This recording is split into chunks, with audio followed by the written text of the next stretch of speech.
Bonjour, je suis Fred. Bonjour, je suis Yolande. Bonjour, je suis Berlin. Bonjour, je suis Constant Biot. Bonjour, bonjour. Good morning. Hello, hello. Welcome to my pastor and me, mon pasteur et moi. Donc, this is a podcast where faith meets real life. It's not just about the sermons on Sundays, it's about conversation. So together we share experiences, we share testimonies and reflection that shape our walk with God in everyday life. Donc, je suis votre hôte, le pasteur Denis Ekobina, et c'est un moment où les membres de notre communauté peuvent avoir un espace et qu'on peut entendre leur voix.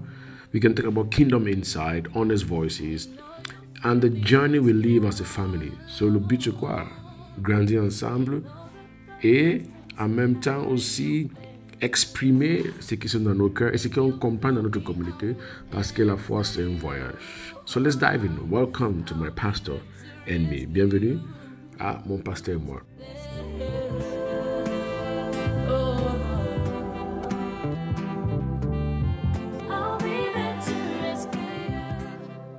So we're going to start this morning with Marvelin. On va commencer ce matin avec Marvelin. Il y a une expérience particulière. Et il est qu'on a, le dimanche, on a parlé de taking the extra mile.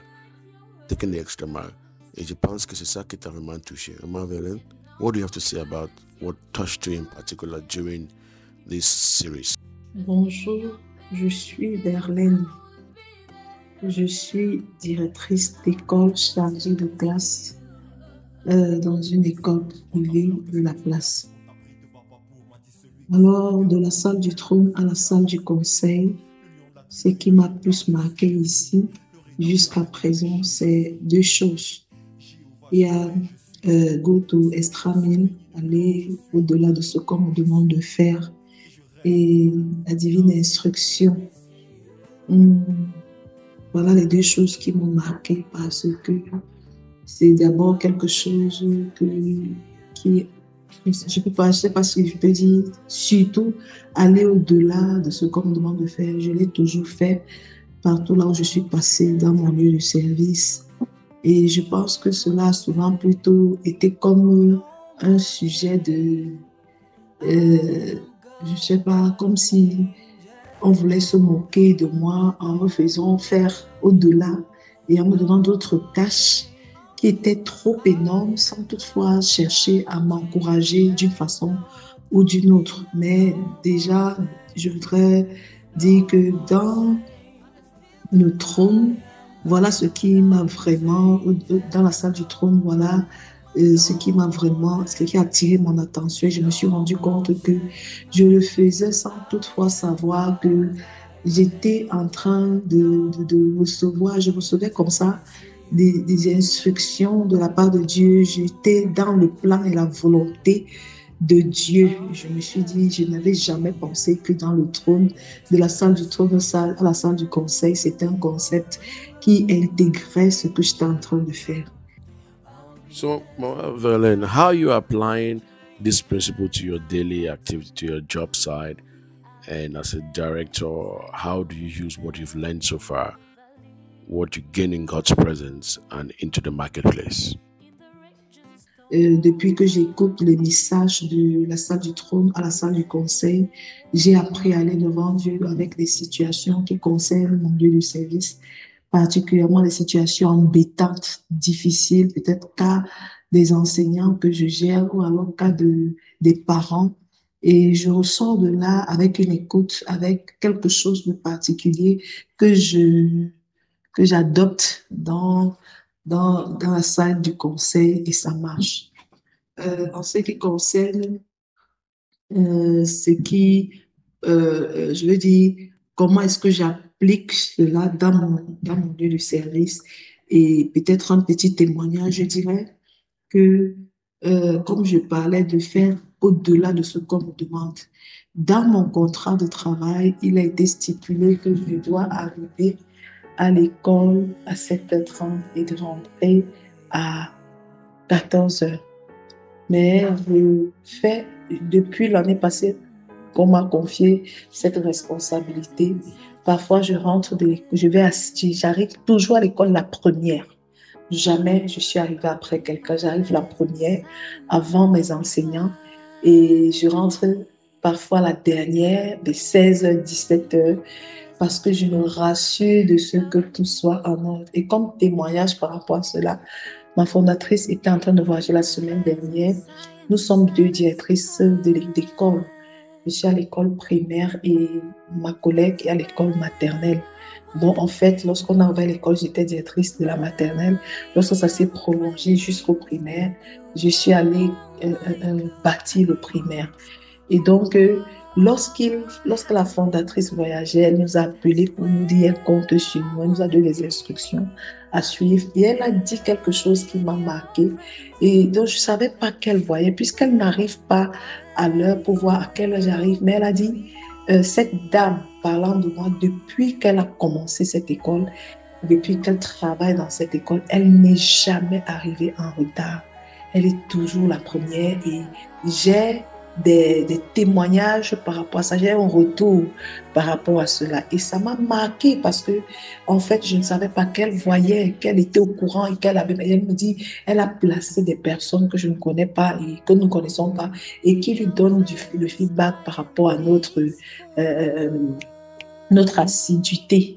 Et donc, j'ai été vraiment marquée. Et un autre témoignage, c'est que j'ai une enseignante anglophone qui, je ne savais pas qu'elle observait également le fait que j'arrive aussi à l'heure. Et non seulement le fait que j'arrive à l'heure, mais aussi la façon de diriger. Et un matin, elle me dit, Madame, je fais tout et tout pour arriver avant vous. Et je n'arrive pas. Et un matin de la semaine dernière, je suis sortie, bref, on m'a déposée. Et quand j'ai pris l'embranchement pour descendre dans mon lieu de service sur le site, je sens quelqu'un qui est en train de courir, mais elle était avec le talon, n'arrivait pas. Et elle me dit, je courais derrière vous pour entrer dans la barrière avant vous et pouvoir crier, waouh, je suis arrivée avant vous. Et ça m'a marqué.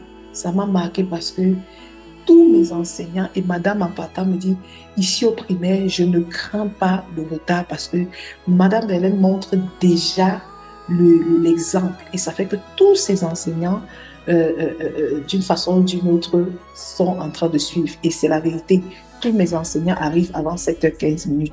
Aujourd'hui, une est arrivée en retard à 7h24 et je l'ai reprise que non, tu dois arriver à 7h15. L'enfant doit venir nous trouver et nous l'accueillons.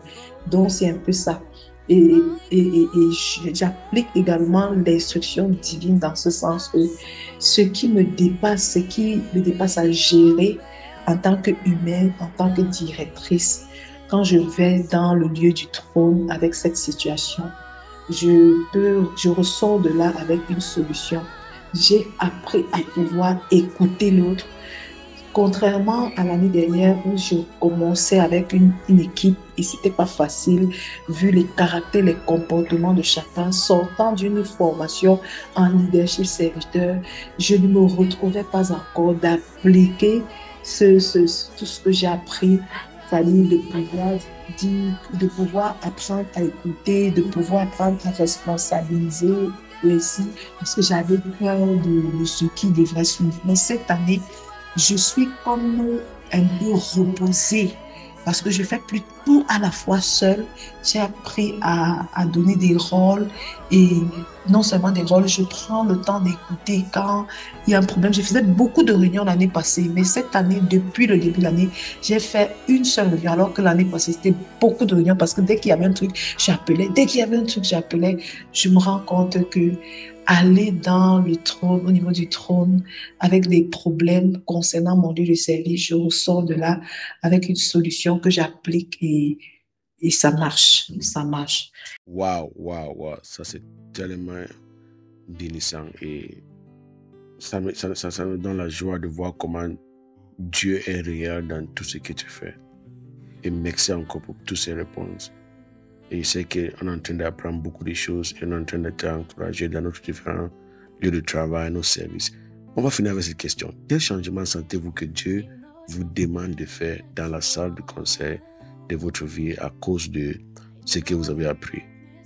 Cela peut concerner l'excellence, la prière, la prise de décision ou le caractère. Quels sont ces changements que Dieu est en train de vous dire de faire? Merci beaucoup. Et maintenant, je répondais déjà à la troisième question en donnant les changements. Déjà, le fait que mes enseignants ont vu la façon dont j'arrive toujours à l'heure et ils se donnent aussi à cela. Deuxième chose, c'est que je sais prendre la peine d'écouter les gens et maintenant je suis comme reposée parce qu'il y a des situations que je gère plus de moi-même. Les enseignants ont pris à main, madame, nous proposons ceci, nous pouvons faire, et même parfois on ne me les propose pas, on fait et je me rends compte qu'on a fait et je dis waouh, ça me gagne vraiment. Et en même temps, toujours dans mon lieu de service, les enseignants ont appris à me connaître depuis l'an passé et ils me disent, madame, vous gérez l'école avec une telle facilité et ce n'est pas comme si il y avait un poids. Quand vous nous appelez même pour parler avec nous, on sent un pédagogue qui allie à sa pédagogie un cœur d'aîné, un cœur de mère. Et aussi, j'apprends à leur donner des conseils. Parce qu'au-delà du travail, je peux dire vraiment que j'aide plusieurs dans leur vie de couple, dans leur vie active, dans leur vie de famille, plusieurs. Je prendrai encore notre témoignage en disant ceci. Toujours la même enseignante anglophone. L'année passée, lorsqu'elle est venue, un jour, je la trouve dans sa classe et elle est en train de pleurer amèrement. Et elle me dit, je vais la voir parce que je ne l'ai pas vue d'ailleurs pendant qu'on faisait le rituel, le rassemblement. Je vais la voir, je lui demande, mais qu'est-ce qui se passe, Liv? Et elle me dit, madame, j'ai mon papa qui est gravement malade. Je n'ai pas connu mon papa, mais le frère, mon père est tout pour moi. Et voilà. Il est en train de mourir. Et non seulement il est en train de mourir, mais c'est comme s'il me rejette maintenant. Et j'ai pris la peine de parler avec elle, de prier pour elle et de lui donner des conseils. Et elle était en train de laver ses mains sur sa maman qui l'a rejetée. Je lui ai dit non, appelle-la, fais ce qui est bien. Quand tu as de l'argent, envoie ta maman, fais comme ça. Et aujourd'hui, elle me dit, madame, je ne vous vois pas comme ma directrice, mais je vous vois comme une maman pour moi. Je vous vois comme une maman et ça me donne vraiment de comprendre que je quitte du vieux du trône pour être dans la salle du conseil. Et vraiment, j'ai béni encore le Seigneur parce qu'il y a une autre chose. Je peux parler de témoignages. Lorsque j'étais à la maternelle, j'avais 6 élèves en tout et pour tout. Et chaque matin, j'arrivais la première, j'entrais au bureau, je me mettais à genoux, je ferme la porte, je prie et je dis, Seigneur, je veux les élèves l'année prochaine. Là, c'était l'année dernière. C'était l'année surpassée. L'année dernière, on a eu 19 élèves. Cette année, on a 27 élèves à la maternelle. Et il y a une maîtresse qui est venue me dire, madame, une maîtresse qui est à la maternelle et qui est toujours à la maternelle, je ne travaille plus avec moi. Elle lui dit, madame, est-ce que vous savez que l'augmentation des élèves, si c'est vous, parce que je vous voyais prier pour dire, Seigneur, augmente les élèves. Et je ne savais pas que ça avait un impact. Je ne savais pas. Même chose ici, moi, je priais l'année passée pour qu'ils aient des élèves. J'ai eu 7 l'année dernière. Cette année, c'est pas beaucoup. J'ai 11 élèves, mais je rends grâce à Dieu pour les 11. Je bénis le Seigneur. C'est déjà quelque chose. Donc, voilà ce que cet enseignement de la salle du trône à la salle du conseil peut faire dans ma vie séculière. Que Dieu vous bénisse. Thank you so much for all the wonderful stories and testimonies and sharing and reflection. We are so grateful for everyone that took the time to participate. Some reconnaissance pour tout le monde qui a eu l'opportunité de partager. Donc, prenez rendez-vous demain, à la prochaine. D'autres partages, d'autres témoignages, d'autres réflexions qui vont nous encourager dans notre foi et dans notre marche. N'oublie pas, on est dans une saison de la transformation dans le lieu du marché, dans le lieu professionnel. Transformation in the marketplace. And I can't wait to share you much other stories and other reflections. Thank you so much for listening. Have a blessed day. Bye-bye.